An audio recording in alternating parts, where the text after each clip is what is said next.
Hey everyone, Jake here from Drive 53 in Bristol. Today we're having a look at St Andrew's Roundabout in Avonmouth, hopefully providing you with some better understanding of how this roundabout works.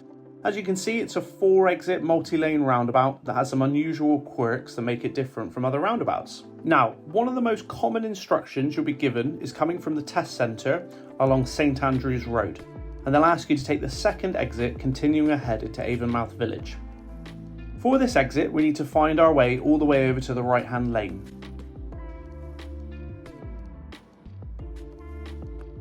As you can see, we have 3 lanes total.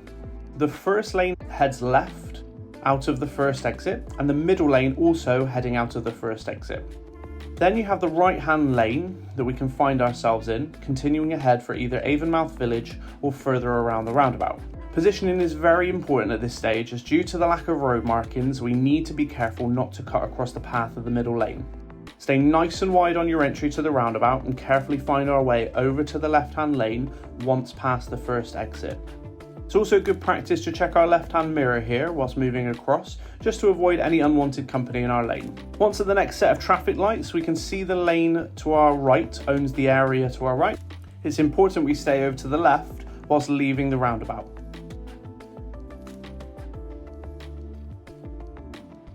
Check your mirrors while entering the new road and spot that 20 zone early.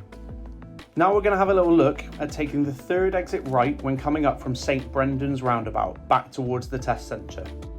The junction is positioned directly to the right of us, and we have 3 lanes to choose from when entering this roundabout. The left lane is marked for taking either the first or second exit into Avonmouth village or the docks.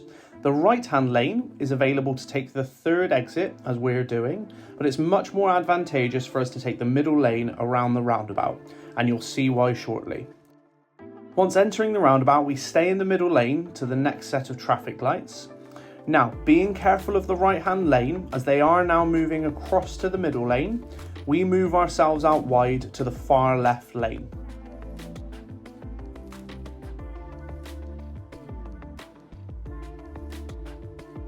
Looking ahead, we can now see why we chose to do this in the middle lane, as the right-hand lane merges into ours anyway. This saves us having to worry about finding a safe place to merge on what can be quite a busy roundabout at times. Let's have a quick look at that lane positioning one more time from above to make sure we nail it in our test. Regardless of this being a traffic light and lane controlled roundabout, I enter with a right-hand signal showing everyone I'm leaving in a right-hand direction. Once I've passed the second exit, I can check my mirrors and change to a left-hand signal to make sure everyone is aware of my decision to leave the roundabout.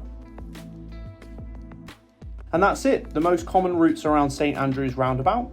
Hope that helps you have a better understanding, and for more tips and tricks, or if you're looking for expert and simple driving instruction in Bristol, then please check out the website at drive53.com. We have a range of instructors with good availability ready to help.